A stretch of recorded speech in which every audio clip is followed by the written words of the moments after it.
Sejarah kekristenan di tanah Batak. Suku Batak adalah suku bangsa yang menempati wilayah utara Pulau Sumatera. Suku Batak merupakan salah satu suku di Indonesia yang mayoritas beragama Kristen.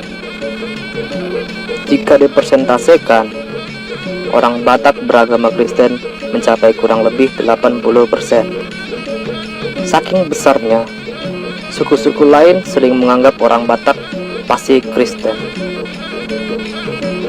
Banyaknya orang Batak yang beragama Kristen adalah peran dari para misionaris di zaman kolonial dahulu.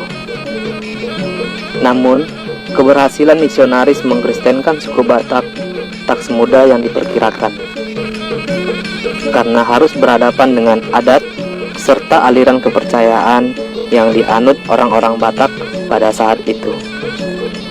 Ditambah lagi dengan sifat orang Batak pada masa itu yang terkenal sangat tertutup, barbar. Di dalam penginjilannya bisa dibilang terbagi dalam beberapa kali misi penginjilan. Pertama, penginjil dilakukan oleh utusan pekabaran Injil Baptis di Inggris. Tepat pada tahun 1820, Inggris mengirim 3 utusan pekabaran Injil, yaitu Nathan Ward, Evans, dan Richard Barton. Pertama sekali, mereka dikirim ke Bengkulu untuk melakukan misi penginjilan.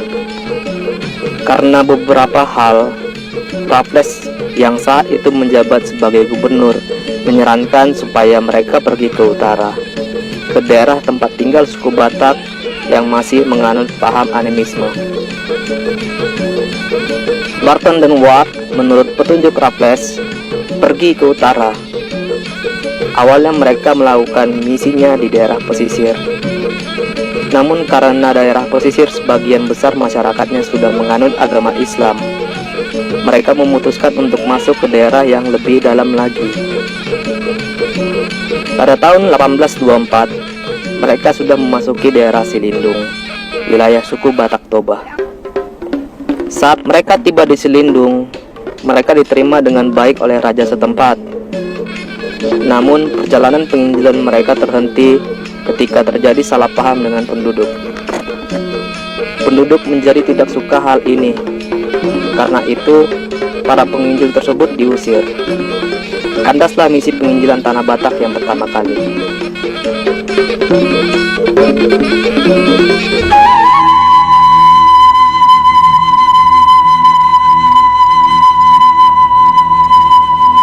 Dua, penginjil utusan American Board of Commissioner for Foreign Mission.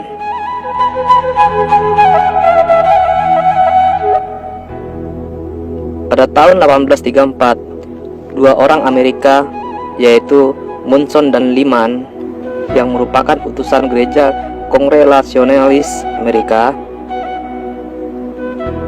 mereka tiba pada tanggal 17 Juni 1834 di Sibolga dan menetap beberapa hari di sana.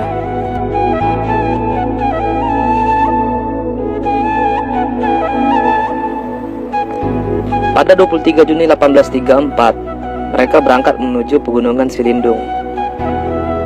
Dalam perjalanan, ketika tiba di pinggir lembah Silindung pada malam hari, mereka dihadang, ditangkap, dan dibunuh di dekat Lubuk Pining. Pembunuhnya adalah Raja Panggalamei, yang merupakan raja di Pitubosi yang tinggal di Singkap. Ia membunuh bersama dengan rakyatnya. Penangkapan Muson dan Liman disebabkan warga Batak saat itu sedang melakukan pengawalan ketat terhadap suku-suku yang masuk ke wilayah tanah Batak, akibat dari masyarakat Batak yang sedang trauma atas tindakan genosida pada saat masa Perang Padri.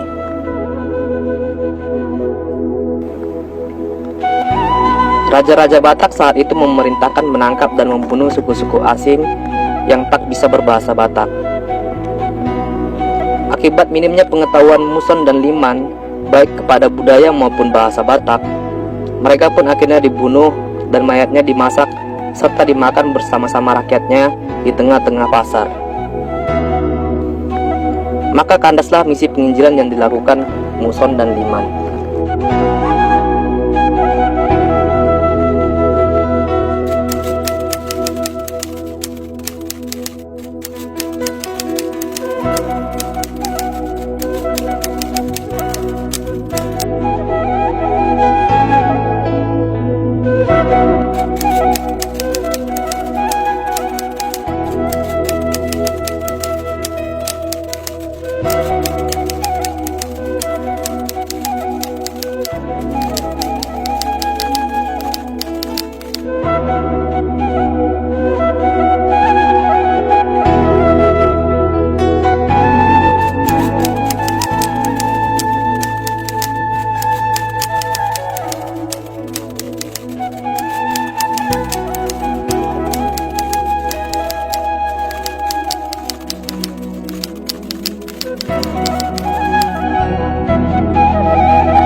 Ketiga, penginjil utusan Rennes Mission Angel Saf atau disingkat RM.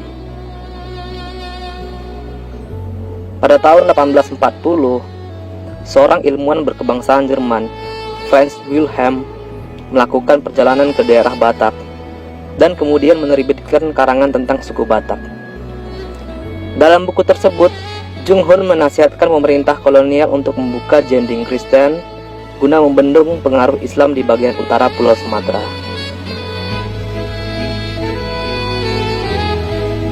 Karangan tersebut sampai ke tangan tokoh-tokoh lembaga Alkitab di Belanda hingga mereka mengirim seorang ahli bahasa bernama Neubronner van der Tuuk untuk meneliti bahasa Batak dan untuk menerjemahkan Alkitab.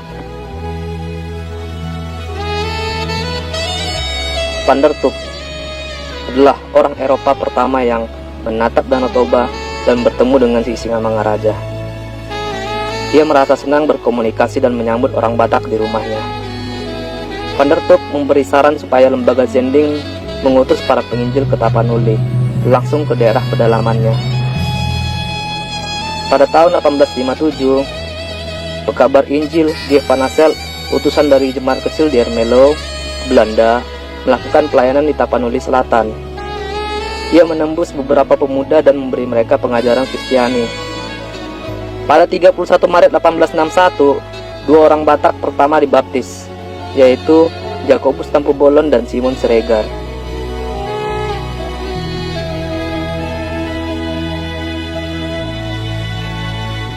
Pada tahun yang sama, tepatnya pada tanggal 7 Oktober 1861, diadakan rapat 4 pendeta di Sipirok yang diikuti oleh 2 pendeta Jerman dan 2 pendeta Belanda.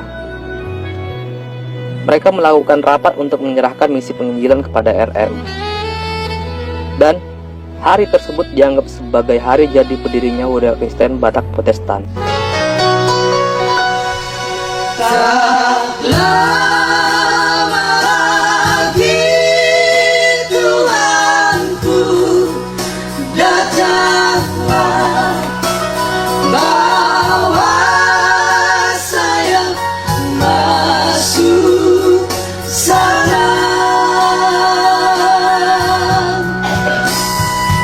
RM kemudian mengutus Ludwig Ingwer Nommensen untuk melakukan misi tersebut. Nommensen yang belajar dari pengalaman penginjil sebelumnya memutuskan untuk menetap di Barus beberapa saat untuk mempelajari bahasa dan adat Batak serta Melayu. Kemudian pada tahun 1864 ia masuk ke daerah Serindung. Mula-mula di Hutadame, kemudian di PA Raja. PA Raja kini menjadi kantor pusat HKBP.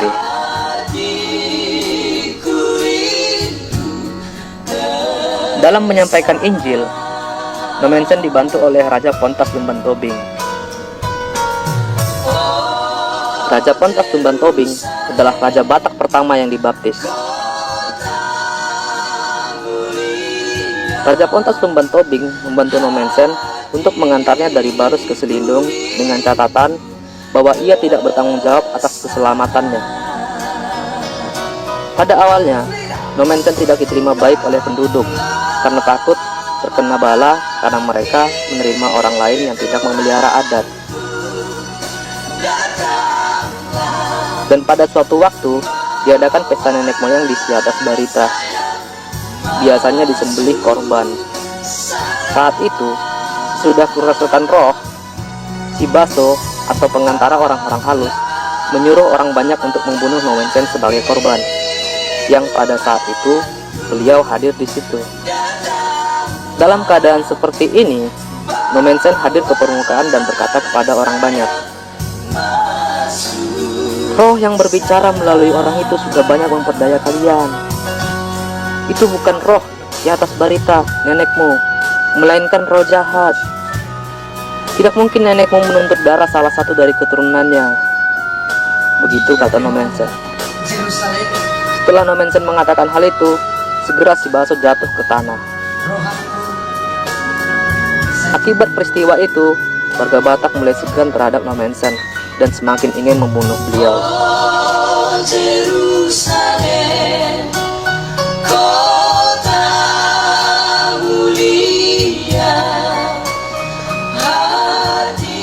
Dalam menghadapi keadaan yang menekan, Nommensen tetap ramah dan lemah lembut, hingga lama-kelamaan membuat orang merasa enggan dan malu berbuat tidak baik padanya. Atas dasar kebaikan tersebut, akhirnya warga-warga sekitar mulai menjadi pengikut Nommensen dan dibaptis menjadi beragama Kristen.